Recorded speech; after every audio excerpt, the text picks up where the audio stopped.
Nos encontramos en este momento en el pantano gigantesco en el que tú has visto tanta gente que ha hecho tanto daño, que se han robado tanto, que tu corazón inevitablemente los rechaza y quiere lo peor para ellos. Ahora, pero tú estás de acuerdo. No, yo no. Ahora yo te no pregunto estoy yo, hablando en primera espérate. persona, estoy hablando de lo que yo ¿Tú veo. estás de y siento acuerdo con un sociedad. rechazo general, panorámico? No, yo no, porque yo sí estoy de ¿Estás de acuerdo acuerdo con la decapitación? Yo no estoy de acuerdo con bueno. eso, ni con la hoguera, ni con Bueno, el cadalso. bueno. La justicia no puede tener vísceras. ¿Qué hizo Gómez? Torturó, mató, robó, asesinó, esquilmó, sobre todo torturó a la vista de toda la sociedad. Y esa sociedad, torturada y envilecida, le encontró una solución a su vida.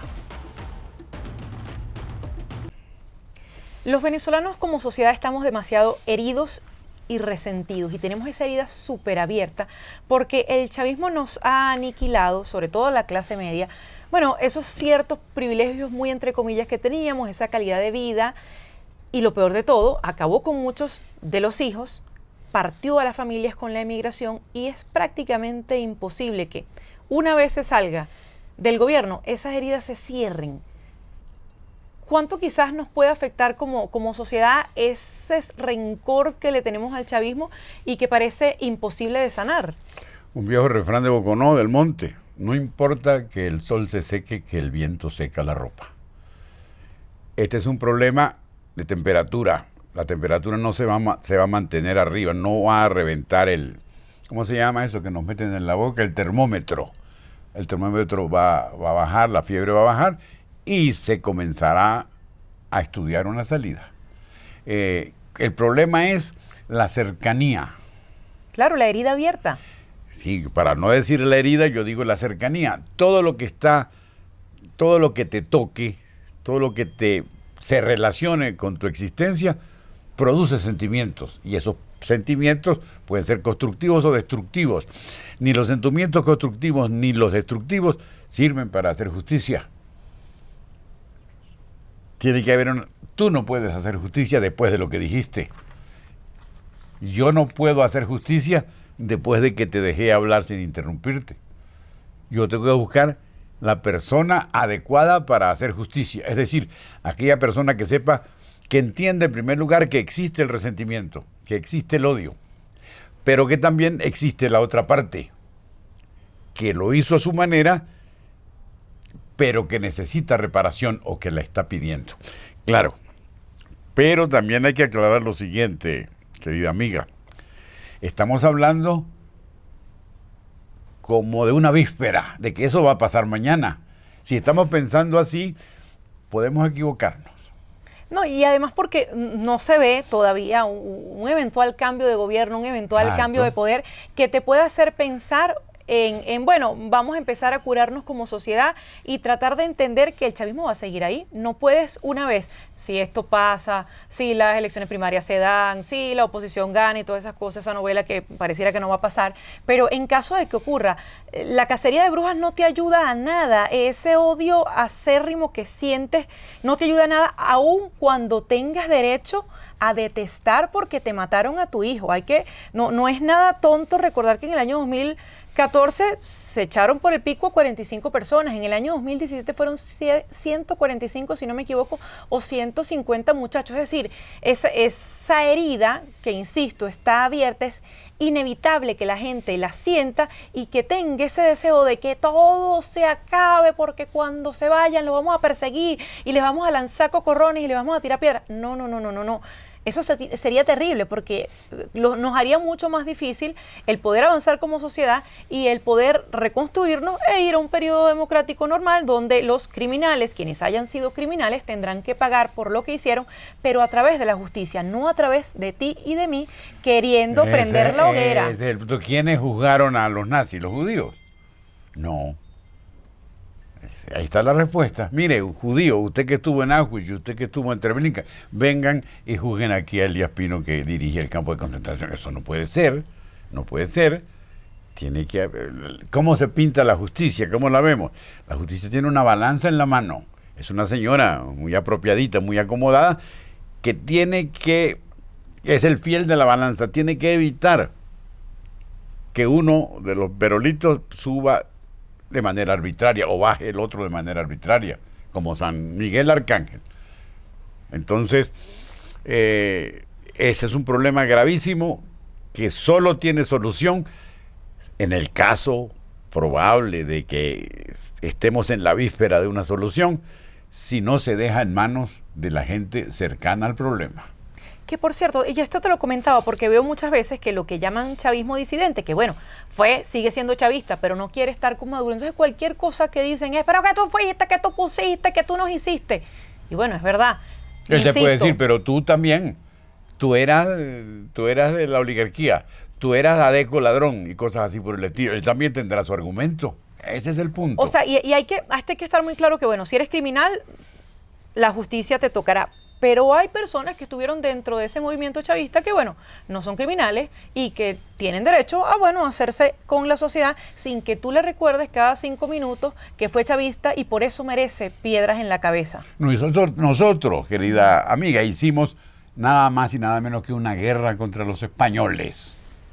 No solamente hicimos una guerra, sino que un señor muy conocido, Papá Nuestro, dijo en 1813, españoles y canarios, contad con la muerte aún siendo indiferentes. ¿Cierto o falso? Cierto.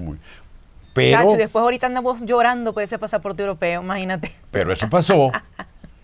¿Qué sucede con esos españoles odiados y condenados al genocidio por Simón Bolívar?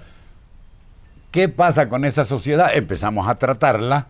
Vamos a ver, vamos a mandar emisarios. Déjame hablar con la reina. Espérate, voy a mandar a Fermín Toro. ¿Tú no crees que fulano sirva? Y llegamos a las paces, ellos nos reconocen, reconocen nuestra autonomía y comenzamos a establecer relaciones de comercio y de numerosos intercambios que no son comerciales sino culturales y de vida. Y viene una emigración canaria nueva, ya posterior, y viene en el siglo XX la emigración española. ¿Qué significa eso? Que a pesar de esa matachina, a pesar del decreto de guerra-muerte, encontramos las herramientas para salir del horror. ¿Cuál fue el horror? La guerra. ¿Quiénes hicieron el horror? Nosotros, los venezolanos que nos resolvimos a ser independientes y ellos que trataron de evitarlo. ¿Qué pasó? ¿De dónde vienes tú? Tú naciste en la primogénita del continente, en Charaguamal. Pero ¿de dónde vienen tus padres? De la Guerra Civil Española. Bueno, yo tengo un abuelo vasco. Mi apellido lo descubre, Iturrieta, y así sucesivamente. Entonces, ¿por qué eso sucedió? ¿Por qué pudimos encontrarnos de nuevo después de una matazón pavorosa? Porque se encontraron los canales. El tiempo atemperó los sentimientos y se impuso la práctica, la necesidad de vivir, la necesidad de la convivencia. Entonces, si lo hicieron los hombres del año 30 del siglo XIX y los hombres del año 40 del siglo XIX, ¿por qué no lo vamos a hacer nosotros? Nosotros soportamos el horror del gomecismo, que fue una cosa pavorosa, la vergüenza de América, pero nos levantamos y seguimos adelante incorporando a los gomecistas. ¿Quién maneja la transición en primera instancia? El general López Contreras. El general López Contreras era marciano. El general López Contreras era ministro de Guerra y Marina y hombre de confianza del benemérito, odiado y muerto después de 27 años de tiranía. Salimos de eso. El tiempo permitió labrar el camino del puente e hicimos los puentes. Claro que en el caso nuestro es más complicado, perdón, señores, decir jodido, no hay problema. Quise decir. Aquí no, ustedes saben lo que yo quise decir. Dios. ¿Por qué? Porque somos jueces y parte. Tú no puedes ser juez y parte. Yo quiero hablar contra el señor gobernador del estado portuguesa porque me robó una hacienda. No, usted no puede hablar porque tenemos que buscar otro neutral, equilibrado, que certifique lo que hizo y lo que no hizo. Eso es una cosa muy complicada, pero si se hizo con los nazis, lo podemos hacer nosotros. Y si lo hemos hecho con los españoles y se reconciliaron los federales y los centrales después de la Guerra Federal, ¿por qué no lo vamos a hacer nosotros? Siempre y cuando entendamos que es demasiado complicado, porque es un asunto de justicia y la justicia no la podemos hacer nosotros. La tiene que hacer el profesional, el juez, el abogado, gente preparada para eso. Si posible de afuera. porque eso no tiene fronteras, este problema. Podemos buscar ayuda, podemos buscar ayuda. Hablabas de ese tema del gomecismo y cómo Eleazar López Contreras se convirtió en nuestro gran democratizador, pero también hay que ver el contexto de aquel momento. Hoy en día tú te enteras rapidísimo de lo que hizo X en Maturín y lo que hizo Y en Boconó. Rapidito sabes que no sé quién mató a no sé quién. O te llega lo rapidito te llega distorsionado, amiga. Sí, también te puede llegar distorsionado, pero te enteras. En los años 1916, 20, 40, bueno, era muy difícil. Allá en Maturín, si llegaban las noticias de Boconó, bueno, llegaban tarde. Era muy difícil. Llegaban tarde y no te enterabas. Pero las noticias de Miraflores sí llegaban. Es el lodazal en el que nos encontramos en este momento, en el pantano gigantesco, en el que tú has visto tanta gente que ha hecho tanto daño, que se han robado tanto, que tu corazón inevitablemente los rechaza y quiere lo peor para ellos. Ahora, pero tú estás de acuerdo. No, yo no. Ahora yo te pregunto yo, estoy hablando de lo que yo veo. ¿Tú estás de acuerdo con un rechazo general, panorámico? No, yo no, porque yo sí estoy de acuerdo. ¿Estás de acuerdo con la decapitación? Yo no estoy de acuerdo con eso, ni con la hoguera, ni con el cadalso. Pero te estoy hablando de lo que yo veo, escucho y leo como reportera que soy. Lo puede haber en ciertos sectores de la sociedad que sí creen que, bueno, ya basta, lo que queremos es avanzar económicamente, pero hay otros que no, y porque han sufrido mucho, no es de gratis. Es decir, claro, no es de gratis que una persona que tenía su casa, que tenía sus hijos en su casa, hoy tenga que vender esa casa para pagar el mantenimiento del carro. Bueno, nadie va a vender la casa para pagar el mantenimiento del carro, el ejemplo es malo, pero que tenga que vender la casa para operarle la boca a su hijo, eso es una desgracia. Sí. Y eso te hace que esos sentimientos sean viscerales, tan viscerales que tú no veas. La justicia no puede tener vísceras. No, claro, en eso estoy, o sea, estamos en la misma línea. Estamos metidos en un rompecabezas que, ¿cómo lo soldamos? Es muy difícil. Primero estamos hablando de cosas que no se sabe si van a suceder. Qué bonito. Y no podemos mirar al futuro, sino al pasado. Pero el pasado sí nos da lecciones. Nos parapeteamos. Los enemigos se tuvieron que juntar. A lo mejor se odiaban y se siguieron odiando. Pero negocio es negocio. Mire, yo tengo mi casa, yo tengo mi familia, yo tengo mi hacienda, yo tengo mis esclavitudes. Vamos a negociar. ¿Y a quién le encargamos el negocio? Mire, ahí está el doctor fulano de tal, que es un juez, o que puede ser un juez relativamente ecuánime. Vamos a buscar la manera de que él sea el fiel, se convierta en el fiel de la balanza. Si eso se hizo, ¿por qué no se va a hacer ahora? Una de las personas más ladronas del planeta fue Guzmán Blanco. Bueno, ahí se buscó la vuelta para que el guzmancismo muriera en paz, cuando le tocó morir. Más ladrón y más tirano que Gómez no existe. Hubo paciencia suficiente para dejarlo en su mausoleo de Maracay y para empezar a reconstruir el país de esa ruina pavorosa. ¿Qué hizo Gómez? Torturó, mató, robó, asesinó, esquilmó. Sobre todo torturó a la vista de toda la sociedad. Y esa sociedad, torturada y envilecida, le encontró una solución a su vida, en términos colectivos. Y yo creo que esas cuestiones hay que decirlas, porque no es cierto que esta sea la peor catástrofe. Hubo muchas anteriores, pero también es cierto que se solucionaron. Claro, este es en vivo y directo. Nosotros no podemos ser jueces de nuestra misma película. Ay, qué buena película hice yo, perdóname, no. Pero más allá de ser jueces... Qué buena película actué yo, pues no. Pusiste un ejemplo maravilloso y es el caso del nazismo, de lo que hizo el nazismo con los judíos. Pero yo sí creo que una tarea importante y que lo han hecho maravilloso la comunidad judía es no olvidar. Se juzgó de parte de terceros, los criminales pagaron, pero no se puede olvidar que también esto se cometió y se hizo de tal o cual manera e hizo que tal o cual muriera. Porque la desmemoria te trae, por ejemplo, a la vuelta al desastre. Hay que ver en su justa medida el papel y recordar, sin ánimos de ir al cadalso, a la hoguera, que esto ocurrió y ocurrió de esta manera. Estos son los responsables y estos deben pagar. Ahora, fíjate, tú dijiste algo. No la hoguera, tú dijiste algo en el comentario este que acabas de hacer. Yo dije muchas cosas. Pero una que me llamó la atención y que me interesa. Y entonces juzgaron a los nazis y los condenaron. Entonces, perfecto, relativamente. Hay unos que no condenaron. Vamos a mirar esto con pinzas. Está Pedro, Juan y Arturo. Los tres son exactamente culpables. Los tres merecen la horca. No, la justicia tiene que ocuparse de las responsabilidades individuales y no debe pasar tabla rasa. Esto hay la Corte Penal Internacional, abogados especialistas en derechos humanos, que sabe de estas situaciones y que la maneja con mucha pericia.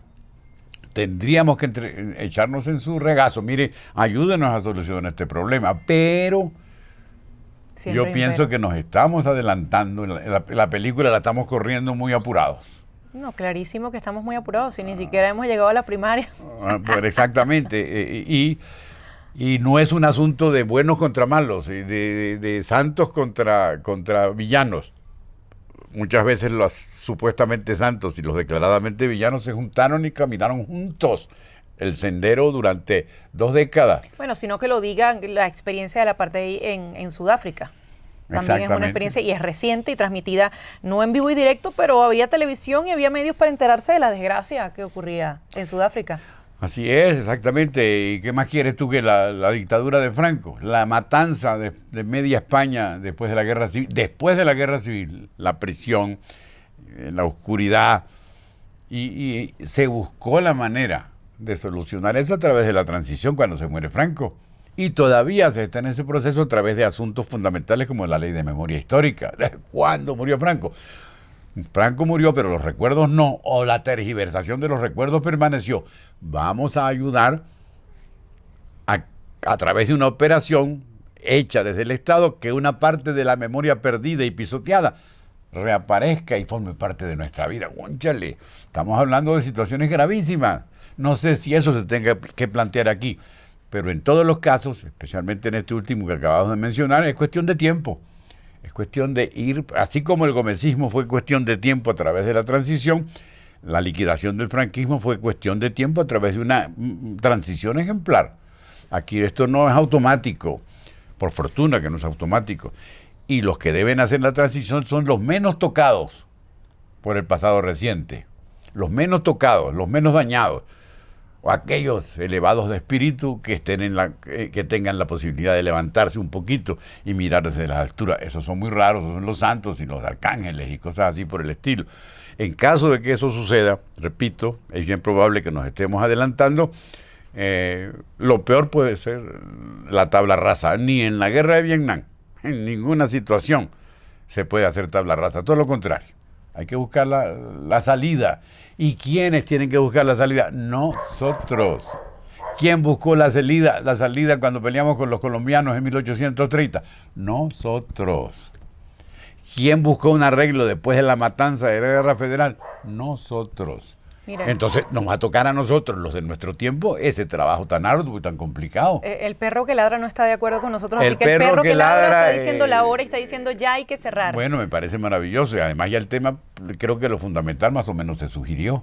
Esto fue el Manual de Malas Maneras con el profesor Elías Pino Iturrieta. ¿Y quién más? ¿Quién está aquí? Adriana Núñez Rabascal, nada menos.